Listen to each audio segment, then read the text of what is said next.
ఓ పనికి మాలినవాడా, ఇంట్లో పని తప్పించుకోవడానికి నిన్న రాత్రి నుంచి కనిపించకుండా పోయావా? చెప్పేది విను, ఇక్కడ నీకు ఫుడ్ ఫ్రీగా రాదు.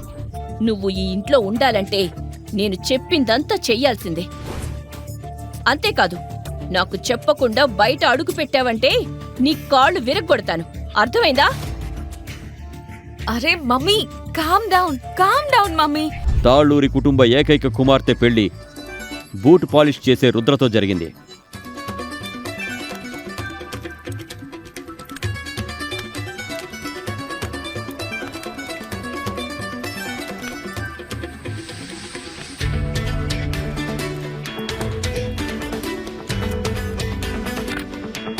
ఇప్పుడు చెప్పండి, మీరెందుకు మమ్మల్ని ఈ బంధంలో కట్టిపడేశారు? నా జీవితాన్ని నాశనం చేయడంతో మీకేం దక్కిందో చెప్పండి. తల్లి, నేను ఈ పెళ్లి ఎందుకు చేయించానంటే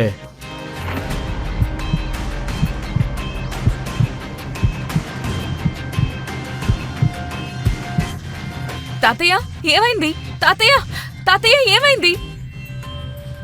రుద్ర ఏదన్నా చేయండి. ఏమవుతోంది? లేవండి తాతయ్య, ప్లీజ్ లేవండి. నందిని, మీ తాతగారు ఇక లేరు. కాని తాతగారు చనిపోయిన మరుసటి రోజు నుండే రుద్రకి అసలైన కష్టాలు మొదలయ్యాయి. నందిని మరియు ఆమె తల్లి ప్రతిరోజు అతన్ని అవమానించేవారు.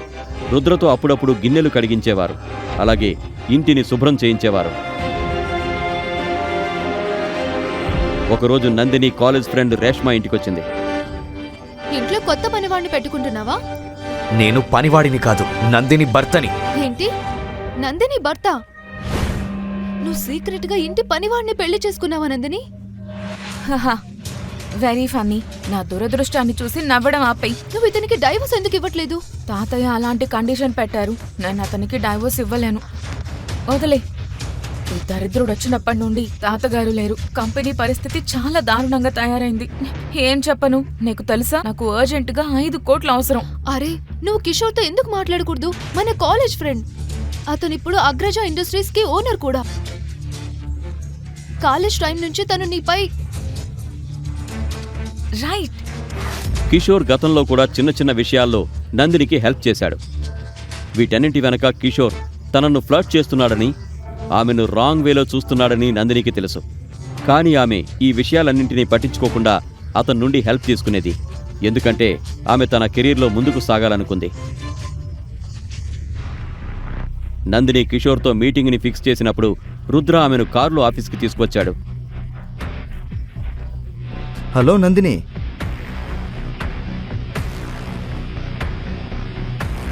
ఎందుకింత లేట్ అయింది? Everything is all right? All okay? Yes, all okay. I'm so sorry, నేను ట్రాఫిక్ లో ఇరుక్కుపోయాను. పర్వాలేదు, ఇట్స్ ఓకే. రా.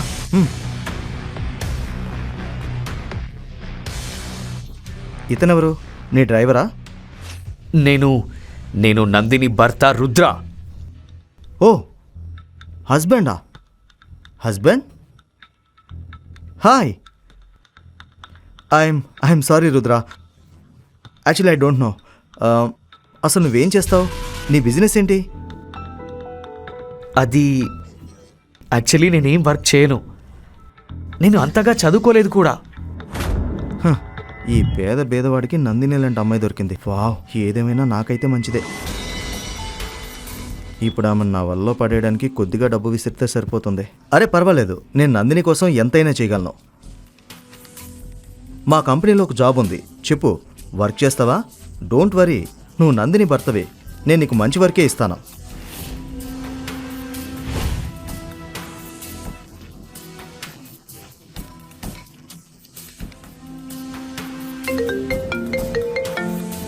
ఓ shit, I'm so sorry Nandini, నాకు ఒక అర్జెంట్ మీటింగ్ ఉంది, నేను వెళ్ళాలి. నేను నిన్ను రేపు కలుస్తాను.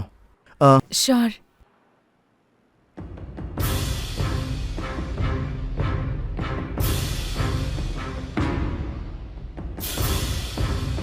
నువ్వు నా హస్బెండ్ అని చెప్పాల్సిన అవసరం ఏమొచ్చింది? నువ్వు జాబ్ చేయడం లేదని కూడా చెప్పేశావు. ఇదంతా చెప్పడమే కాకుండా అతను నీకు ఉద్యోగం ఇస్తాను అన్నప్పుడు నువ్వెందుకు ఒప్పుకోలేదు? నేను నిన్ను ఇలా ఎంతకాలం కూర్చోబెట్టి పోషించాలి? నందిని, నాకు కిషోర్ ఇంటెన్షన్ కరెక్ట్గా లేదనిపిస్తుంది. అతను నీ కంపెనీని కాపాడడానికి మనీ ఇవ్వడం లేదు, అతను నీకు మనీ ఎందుకు ఇస్తున్నాడంటే నీపై అతని కన్ను పడింది. షటప్! ఒక కంపెనీ నడపాలంటే ఏం చేయాలో నీకు తెలుసా? ఇలాంటి పనికి మాలిన సాకులు చెప్పకు నువ్వు. ఏం ఆలోచించి తాతయ్య నిన్ను నన్నెత్తిన పెట్టారో కానీ ఆయనేమో స్వర్గానికి వెళ్ళిపోయారు. నందిని చూడు, అలా కాదు. చూడు, నాకు 5 కోట్లు కావాలి. అవి దొరకకపోతే నేను నీలాగా అంట్లు తోమాల్సి వస్తుంది. అది నేను చేయలేను. కాబట్టి నువ్వు కిషోర్ ఇచ్చే జాబ్ ఆఫర్ను యాక్సెప్ట్ చేయడం మంచిది. నీకు తెలుసా, తాతయ్య కండిషన్ లేకపోతే నేనెప్పుడో నీకు డైవోర్స్ ఇచ్చేసి ఉండేదాన్ని. సరే నందిని, నేను ఈ ఆఫర్ యాక్సెప్ట్ చేస్తాను. ఈ జాబ్ చేస్తాను. గుడ్. ఇది విని నందిని సంతోషించింది. అలాగే ఆమె వెంటనే కిషోర్కి కాల్ చేసి రుద్ర నిర్ణయం చెప్పింది. సరే, రేపు అతను ఆఫీస్కి తీసుకురా ఇంటర్వ్యూ కోసం. Okay, bye bye. ఏంటి సార్, పేదోడైన నందిని హస్బెండ్కి మీ కంపెనీలో జాబ్ ఇస్తారా? మన కంపెనీ పరువు ఏమైపోతుంది? నువ్వేమనుకుంటున్నావు? రోడ్డుపై పోయే ప్రతి వాడిని నా కంపెనీలో పెట్టుకుంటాను అనుకుంటున్నావా? ఈ కంపెనీ ఏమైనా ధర్మశాల? అయినా మన కంపెనీలో టాయిలెట్లు క్లీన్ చేయడానికి ఎవరో ఒకరు కావాలి కదా. అర్థమైంది సార్. మరుసటి రోజు ఉదయం నందిని రుద్రని కిషోర్ ఆఫీస్కి తీసుకువచ్చింది. దారి పొడుగునా నందిని రుద్రకి ఇంటర్వ్యూలో ఎలా మాట్లాడాలో చెబుతూనే ఉంది. Okay. Okay sir. Hi. Hi Nandini, how are you? I'm good. రా కూర్చో. Come. Hey wait, Menaka listen. Yes sir. రుద్రని బయటికి తీసుకెళ్ళి ఫామ్ ఫిలప్ చేయించు. కమ్. అండ్ లిజన్, బయటికి వెళ్ళి అందరికీ చెప్పు నన్ను డిస్టర్బ్ చేయొద్దని. నేను నందినితో పర్సనల్గా మాట్లాడాలి. Got it? ఇదంతా చూసి రుద్రకి చిరాకొచ్చింది. కానీ నందినిని చూసి అతను సైలెంట్గా ఉండిపోయాడు.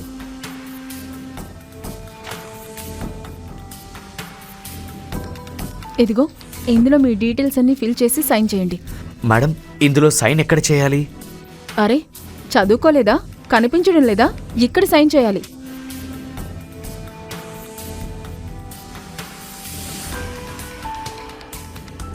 రుద్ర ఫామ్లో తన డీటెయిల్స్ నింపుతుండగా వెంటనే మేనేజర్ పరిగెత్తుకుంటూ కిషోర్ క్యాబిన్కి వెళ్ళాడు. కిషోర్ సార్, దినేష్ సార్ వచ్చారు. కిషోర్ బాబాయ్ దినేష్ ఒక మాజీ ఆర్మీ మ్యాన్ మరియు ఇప్పుడు హైదరాబాద్లోనే అతిపెద్ద వ్యాపారవేత్తల్లో ఒకరు. కిషోర్ అతనితోనే పనిచేస్తాడు. అతని డబ్బులతోనే కిషోర్ ఎంజాయ్ చేసేది. నందిని, మనం వెళ్ళాలి, పద.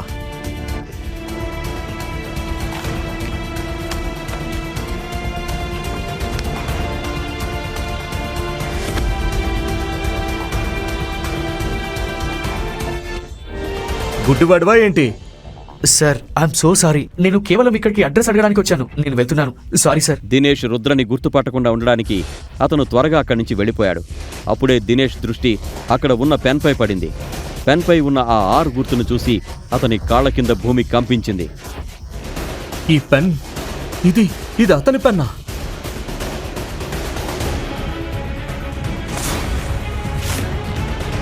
మిస్టర్ రుద్ర 3 ఏళ్ళు ఎక్కడున్నాడు?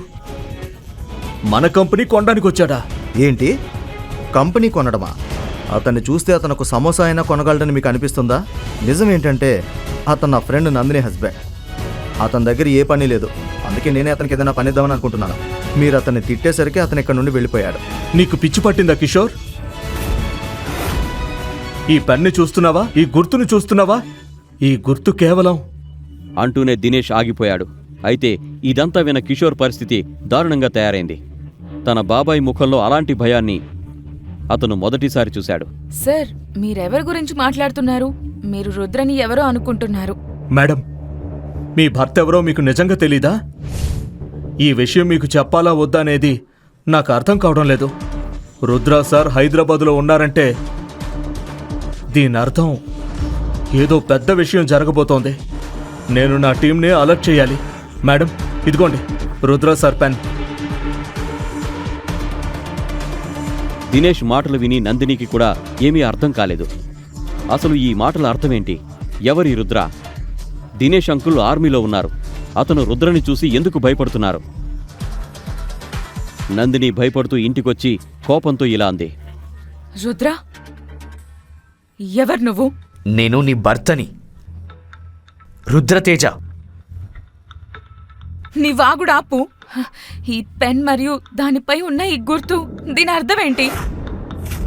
నువ్వు అక్కడి నుండి వచ్చేసిన తర్వాత ఈ పెన్ మరియు ఈ గుర్తును చూసి దినేష్ అంకుల్కి చెమటలు పట్టాయి. ఎవరు నువ్వు? చెప్పు నాకు. ఈ పెన్ నాకు ఆ బూట్ పాలిష్ బ్రాండ్ని ఉద్దేశిస్తూ కిట్తో పాటు ఫ్రీగా వచ్చింది. నేను దీన్ని యూజ్ చేయడం కూడా ఈరోజే ఫస్ట్ టైం. దినేష్ గారు ఈ పెన్ పైన ఉన్న గుర్తుని వేరే ఏమైనా అనుకుని ఉండొచ్చు. లేదంటే నువ్వే చెప్పు నందిని, ఒకవేళ ఈ పెన్ అంత ముఖ్యమైనదైతే నేను దాన్ని అక్కడ వదిలొచ్చేవాణ్ణి. అప్పుడే నందినికి ఎవరి దగ్గర నుండో ఫోన్ వచ్చింది. ఆమె అక్కడి నుంచి వెళ్ళిపోయింది. రుద్రా ఎక్కడ చచ్చాడు? రుద్రా!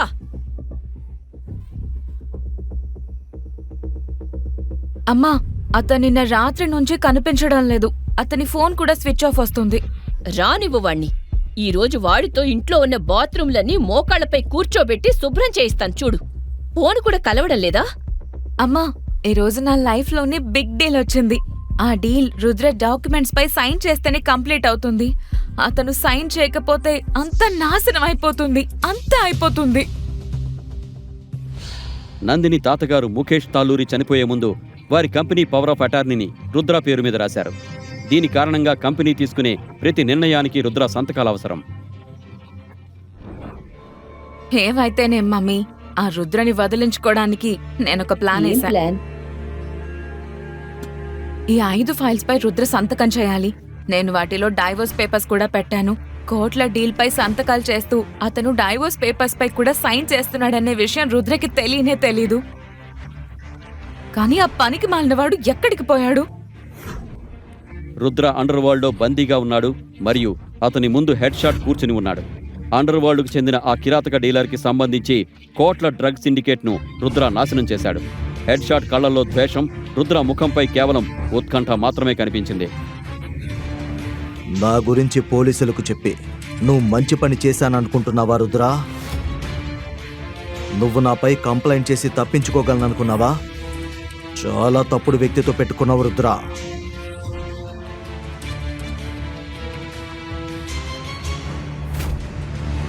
ఈరోజు నేను నిన్ను ఎలా కొడతానంటే చంపేయమని నువ్వే నన్ను వేడుకుంటావు, అది కూడా నా కాళ్ళ మీద పడి.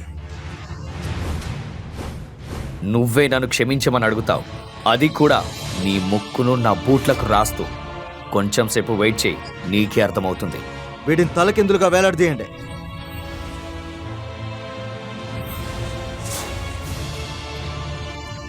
మహాకాలుడిని వినాశకుడని ఎందుకంటారో తెలుసా? అధర్మం తన హద్దులు దాటినప్పుడు మహాకాలుడి తాండవం ప్రతిదీ నాశనం చేసి ఒక కొత్త ప్రారంభం చేస్తుంది. ఇప్పుడు ప్రపంచం రుద్ర తాండవం చేస్తుంది.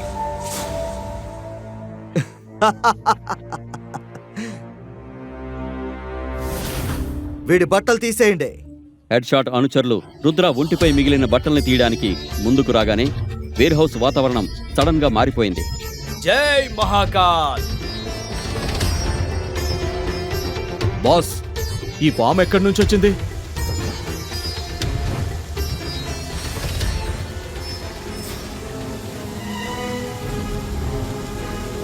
ఆ తరువాత డమరకం శబ్దం హెలికాప్టర్ల ఘనఘన శబ్దంగా మారడం మొదలైంది. అసలేం జరుగుతుంది? కొంచెం సేపు ఆగమని చెప్పాను కదా.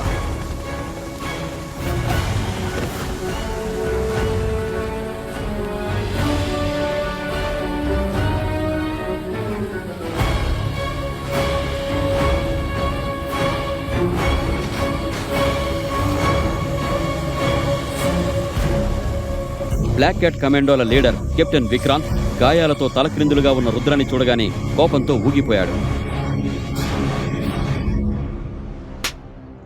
బాస్టర్డ్, నువ్వేం చేశావు? ఇతనెవరో నీకు తెలియదా? ఆ హెడ్ షాట్ పొగరంతా అణిగింది. ఆ తర్వాత విక్రాంత్ హెడ్ షాట్కి చెప్పిన మాటలు విని హెడ్ షాట్ షాక్ అయ్యాడు.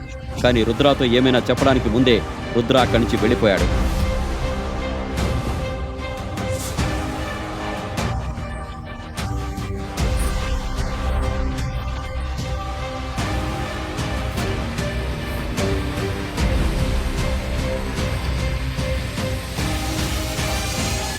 ఓ పనికి మాలినవాడా!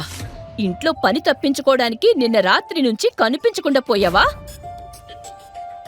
చెప్పేది విను, ఇక్కడ నీకు ఫుడ్ ఫ్రీగా రాదు. నువ్వు ఈ ఇంట్లో ఉండాలంటే నేను చెప్పిందంతా చెయ్యాల్సిందే. అంతేకాదు, నాకు చెప్పకుండా బయట అడుగు పెట్టావంటే నీ కాళ్ళు విరగ్గొడతాను. అర్థమైందా? అరే మమ్మీ, కామ్ డౌన్ మమ్మీ. ఇంటికి రాగానే మళ్ళీ మొదలు పెట్టావా? కనీసం ఒక గ్లాసు నీళ్ళైనా ఇవ్వాలి కదా. రుద్ర బేబీ, బేబీ, నువ్వెక్కడికి వెళ్ళావు? నిన్న రాత్రి నుంచి నేను నిన్ను ఎంత మిస్ అయ్యానో తెలుసా? ఎక్కడికి వెళ్ళిపోయావు? ఏమైంది నందిని? ఏదైనా పనుందా? రుద్ర, నేను నీ వైఫ్ని. కేవలం పని కోసమే నిన్ను గుర్తు చేసుకుంటానా? నార్మల్గా మిస్ అవ్వకూడదా? ఆ రోజు రుద్రకి నందిని ప్రవర్తన అస్సలు అర్థం కాలేదు.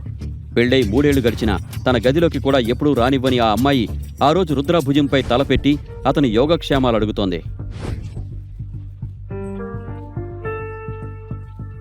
రుద్ర, నీకు గుర్తుందా? రేపు మన యానివర్సరీ. గుర్తు లేకపోవడం ఏంటి నందిని? ఈ రోజు కోసం నేను ఏడాది అంతా ఎదురు చూస్తున్నాను. పైగా నేను నీకొక సర్ప్రైజ్ కూడా ప్లాన్ చేశాను. నువ్వు చాలా స్వీట్ రుద్ర. సరే, నేను మన యానివర్సరీకి ఏం గిఫ్ట్ అడిగినా నువ్వు ఇస్తావా? గిఫ్ట్ ఏంటి నందిని? నువ్వు నా ప్రాణం అడిగినా ఇస్తాను. ఓయ్ మజ్ను, ప్రాణం ఇవ్వాల్సిన అవసరం లేదు. నా కూతురికి ఏ గిఫ్ట్ కావాలో అది ఇవ్వు చాలు. మమ్మీ, నువ్వు మా మధ్యలో ఎందుకు మాట్లాడుతున్నావు? 1 minute బేబీ. ఇలా చెప్పి నందిని ఆ కాగితాలను రుద్ర ముందుంచి వాటిపై సైన్ చేయమని చెప్పింది. వీటిపై నీ సైన్ కావాలి.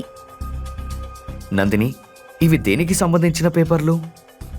బేబీ, రేపు మన యానివర్సరీ కదా, దీనికోసమే నేను ఒక సర్ప్రైజ్ ప్లాన్ చేశాను. దానికి సంబంధించిన కొన్ని ఫార్మాలిటీ పేపర్స్ ఇవి.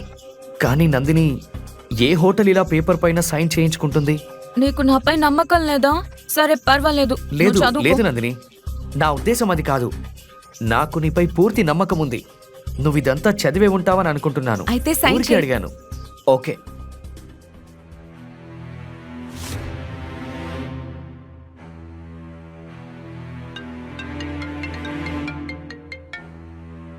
నందిని, ఒక important call. 2 minutes. Rudra, hello.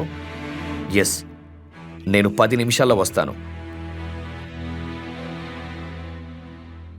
Okay Nandini, నేను ఒక ఇంపార్టెంట్ మీటింగ్కి వెళ్ళాలి. కొద్దిసేపటి తర్వాత వచ్చి సైన్ చేస్తాను. రుద్ర, సైన్ చేసేసి వెళ్ళు. ఎక్కడికి వెళ్తున్నావు? అరే చూసావా, చూడు, సైన్ చేయకుండానే వెళ్ళిపోయాడు. అతనితో ఎంత తీయగా మాట్లాడావో కదా. Mummy, stop it please. Silent గా ఉండు. ఎలాగో నా కంపెనీ మునిగిపోతోంది. పైగా ఈ బికారి కూడా సైన్ చేయడం లేదు. మరుసటి రోజు శివాయ్ మరియు నందినిల 3వ పెళ్లి రోజు. ఆ సంతోషంలో శివాయ్ ఉదయాన్నే లేచి మహాకాల్ దర్శనం కోసం వెళ్ళాడు. ఓయ్ ముసల్దానా, నీకు చెప్పి చెప్పి విసుగొస్తోంది. ఇక్కడ నా రూలే నడుస్తుంది, నాదే. ఇక్కడ వ్యాపారం చేసే వాళ్ళందరూ నాకు మామూలు ఇస్తారు. నువ్వు కూడా ఇక్కడ వ్యాపారం చేయాలంటే నాకు మామూలు ఇవ్వాల్సిందే. బాబూ, నాకసలు వ్యాపారమే అవ్వలేదు. మరి నేనెలా డబ్బులు ఇవ్వగలను? రేయ్, నేను నీకు చెప్పి చెప్పి విసిగిపోయాను. షాప్ పగలగొట్టండ్రా.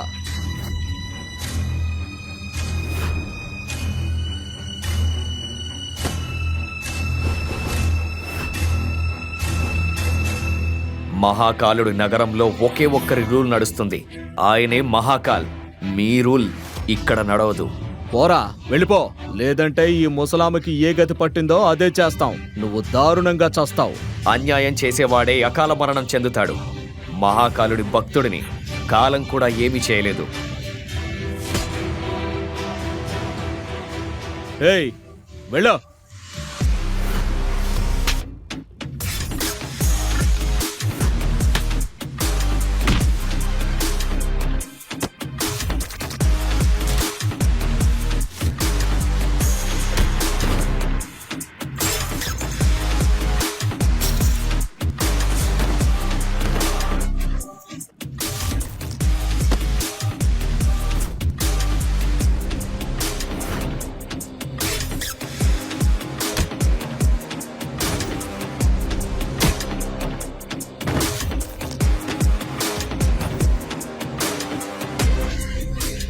రేపటి నుండి అమ్మని ఇబ్బంది పెడితే లేదు అన్న అన్న అన్న అన్న క్షమించండి క్షమించండి. నేను ఈ రోజు నుంచి ఈ పని మానేస్తున్నాను. ఓ ప్లీజ్ అన్న క్షమించండి అన్న.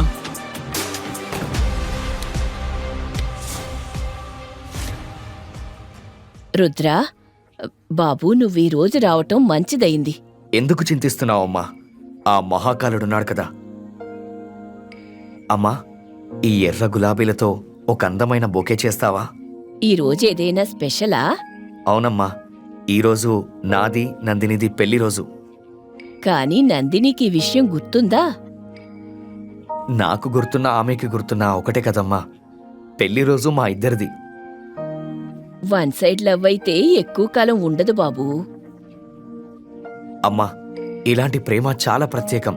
వన్ సైడ్ లవ్లో ఎదుటివారి ప్రపంచంలో మన పాత్ర చిన్నదైనా వారే మన ప్రపంచమవుతారు.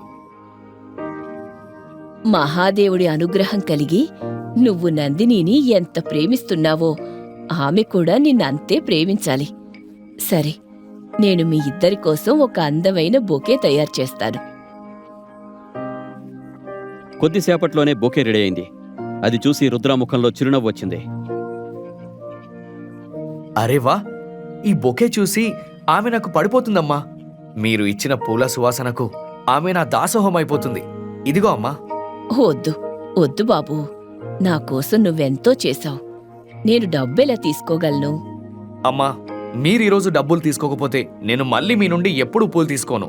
రుద్ర చెప్పిన ఆ మాటలకు అమ్మ దగ్గర సమాధానం లేదు. ఆమె నవ్వుతూ డబ్బు తీసుకుంది. రుద్ర బొకే తీసుకుని తన అలిగిన నందినిని బుజ్జగించడానికి మరియు యానివర్సరీ విషెస్ చెప్పడానికి బయలుదేరాడు. హలో, లోన్ శాంక్షన్ ఏంటి? నా లోన్ శాంక్షన్ కాలేదా? నువ్వెవరితో మాట్లాడుతున్నావో తెలుసా? ముఖేష్ తాళ్ళూరి మనవరాల్ని. నాకు ఎమర్జెన్సీ ఫండ్స్ కావాలి. హలో, నందిని కంపెనీ భారీ నష్టాల్లో ఉంది.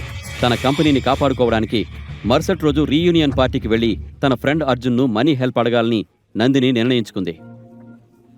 నందిని కాలేజ్ రీయూనియన్ పార్టీ ఉంది. హే హే నందిని, నువ్వు చాలా అందంగా ఉన్నావు, కానీ అంత తొందర ఏంటి? నువ్వు జ్యువెలరీ వేసుకోవడం కూడా మర్చిపోయావా? అయ్యో సారీ, నేను మర్చిపోయాను. నీ హస్బెండ్ నీకు చెప్పులు కూడా కొనివ్వలేడు. సరే చూడు, నా హస్బెండ్ నిన్న రాత్రే నాకు 3 కోట్ల నెక్లెస్ గిఫ్ట్గా ఇచ్చాడు. బాగుంది కదా? గత కొన్ని రోజులుగా ఆమె కంపెనీ భారీ నష్టాల్లో నడుస్తోంది. ఆమె ఒక ఇన్వెస్టర్ కోసం వెతుకుతోంది. ఈ పార్టీకి ఆమె కాలేజ్ క్లాస్మేట్ అర్జున్ కూడా వచ్చాడు. అతను కాలేజ్ టైంలో ఆమెకు లైన్ వేసేవాడు. ఆమె అర్జున్ ద్వారా కంపెనీలో పెట్టుబడులు రాబట్టుకోవాలనుకుంది. హాయ్ అర్జున్. అప్పుడే ఆమె భర్త రుద్ర ఫ్లవర్ బుకే పట్టుకుని అక్కడికి వచ్చాడు. లోపల క్లబ్ గందరగోళంలో రుద్ర కళ్ళు నందిని కోసం వెతుకుతున్నాయి. ఒక మూలన వైన్ తాగుతూ కనిపించిన నందినిని చూసి వెంటనే పరిగెత్తుకుంటూ ఆమె దగ్గరికి వెళ్ళాడు. నందిని అతన్ని చూడగానే కోపంతో ఊగిపోయింది. నువ్వు ఇక్కడేం చేస్తున్నావు? ఈ పిచ్చి డ్రెస్ వేసుకుని వచ్చావేంటి? చెప్పులు వేసుకుని ఇక్కడికి వచ్చావా? హోటల్ వాళ్ళు నిన్ను లోపలికి ఎలా రానిచ్చారు? లేదు లేదు, నువ్వు ఆఫీస్కి వెళ్ళేటప్పుడు ఫోన్ మర్చిపోయావు. నేను దాన్ని తిరిగి ఇవ్వడానికి వచ్చాను. మరి ఈ బొకే ఏంటి? నువ్వు మర్చిపోయావేమో, ఈరోజు మన పెళ్లి రోజు. అందుకే ఈరోజు నేను నీకు నా గురించి కొన్ని విషయాలు చెప్పడానికి వచ్చాను.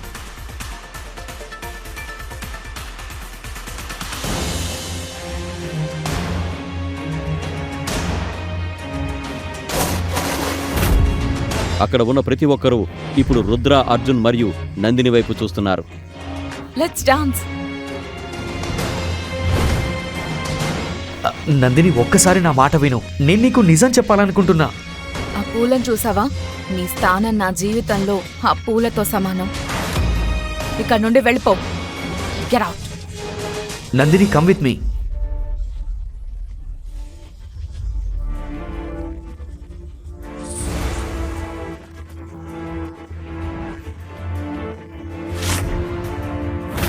అర్జున్, నువ్వు నాకు హెల్ప్ చేస్తావా? తప్పకుండా చేస్తాను. ఏదేమైనా నువ్వు నా ఫ్రెండ్వి కదా. కానీ నాదో కండిషన్. 2 కోట్లు కావాలంటే నువ్వు ఈ సాయంత్రం మొత్తం నా ఒళ్ళో కూర్చోవాలి. 10 కోట్లు కావాలంటే నువ్వు ఒక రాత్రి నాతో ఉండాలి. చెప్పు, నీకు ఓకేనా?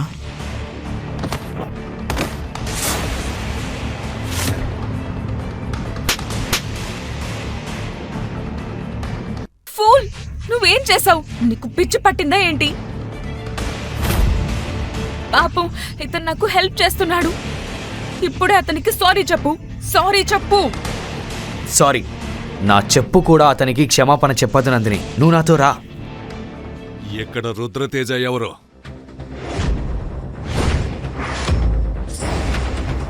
నేనే రుద్రతేజ. నా చేతిలో చావకూడదనుకుంటే నీ రౌడీలను తీసుకొని ఇక్కడి నుంచి వెళ్ళిపో. Hey,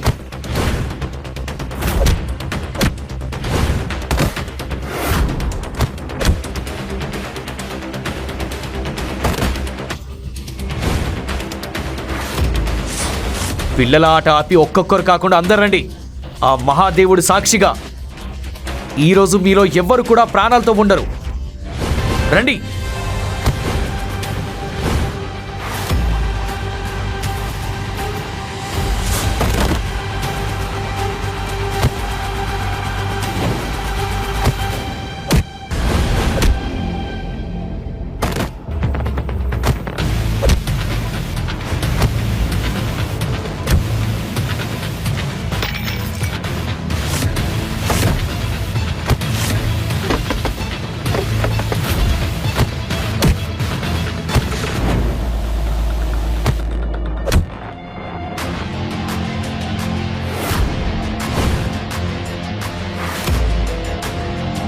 head shot. Arjun sir. అప్పుడే అక్కడికి పోలీసులు వచ్చారు. అర్జున్ రుద్ర రాగానే పోలీసులకి కాల్ చేశాడు. ఎవరు మిమ్మల్ని ఇబ్బంది పెడుతుంది? ఇన్స్పెక్టర్ ఈ ప్రశ్న అడగగానే అర్జున్ రుద్ర వైపు చూపించాడు. ఏంట్రా, పార్టీ చేసుకోవాలనే కోరిక బాగా ఎక్కువైందా? అది కూడా నీ స్థాయి కంటే పెద్దవాళ్ళ పార్టీలో గొడవ చేస్తావా? తీసుకుపోండి వీడిని. వీడి పార్టీని నేను పోలీస్ స్టేషన్లో చేస్తాను. పదా పదా. ఇన్స్పెక్టర్, ఒక్క విషయం గుర్తుంచుకో, వీడికి బాగా మర్యాదలు చేయండి. రేపు వీడు అందరి ముందు నా కాళ్ళపై పడి తనకి ప్రాణభిక్ష పెట్టమని అడగాలి. ఆ విషయం నాకు వదిలేయండి. మీరు మేడంతో కలిసి పార్టీని ఎంజాయ్ చేయండి. మరి నా సంగతి కూడా చూడండి. Okay, fine.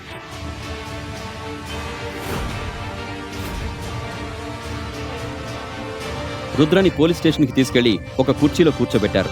అక్కడ కూర్చోగానే అతను తన జేబులోంచి సిగరెట్ తీసి లైటర్ తీసి దాన్ని వెలిగించడానికి ప్రయత్నించగా ఒక చేయి ఆ లైటర్ను కింద పడేసింది. ఇది నీ బాబుగాడి ఇల్లు అనుకుంటున్నావా? ప్రశాంతంగా కూర్చుని సిగరెట్ తాగుతున్నా? కానిస్టేబుల్, వీడి బట్టలన్నీ తీసి ఐస్పై పడుకోబెట్టండి. వీడి పొగరంతా చల్లబడుతుంది. ఇన్స్పెక్టర్ ఇలా చెప్పాడో లేదో అప్పుడే ఆ పోలీస్ స్టేషన్ పైన హెలికాప్టర్లు చక్కర్లు కొట్టడం మొదలుపెట్టాయి. వాటిలో నుండి బ్లాక్ క్యాట్ కమాండోలు బయటకొచ్చి స్టేషన్ను చుట్టుముట్టారు.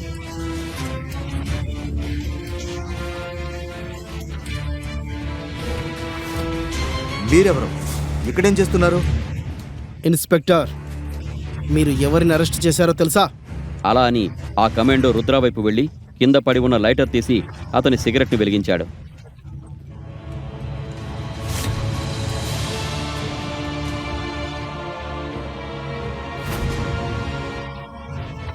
ఇన్స్పెక్టర్ రుద్ర లైటర్ను చూడగానే అతని కాళ్ల కింద భూమి కంపించింది. అతని కాళ్లు వణకడం మొదలైంది. అతను తన మోకాళ్లపై పడి రుద్ర ముందు చేతులు జోడించి ఇలా అన్నాడు. మేజర్ రుద్రతేజ? అసలు ఈ లైటర్ను చూసి ఇన్స్పెక్టర్ ఎందుకు భయపడ్డాడు? అతను రుద్రని మేజర్ రుద్రతేజ అని ఎందుకు పిలుస్తున్నాడు? రుద్ర మరియు అతని లైటర్ సీక్రెట్ ఏంటి? రుద్రని కాపాడడానికి ఇంతమంది కమాండోలు ఎందుకొచ్చారు? రుద్ర అంత గొప్పవాడైతే ఒక పేద ఇల్లరికవలుడుగా ఎందుకు నటించాడు? రుద్ర భార్య నందిని అతని సీక్రెట్ని తెలుసుకోగలదా? ఇక ముందు ఏం జరగబోతోంది? తర్వాత కథ తెలుసుకోవడానికి తదుపరి ఎపిసోడ్ను పాకెట్ ఎఫ్ఎం యూట్యూబ్ ఛానల్లో మాత్రమే చూడండి. మరియు రుద్ర ద డిస్ట్రాయర్ యొక్క అన్ని ఎపిసోడ్లు వినడానికి డిస్క్రిప్షన్లో ఇచ్చిన లింక్పై క్లిక్ చేసి పాకెట్ ఎఫ్ఎం యాప్ని డౌన్లోడ్ చేసుకోండి.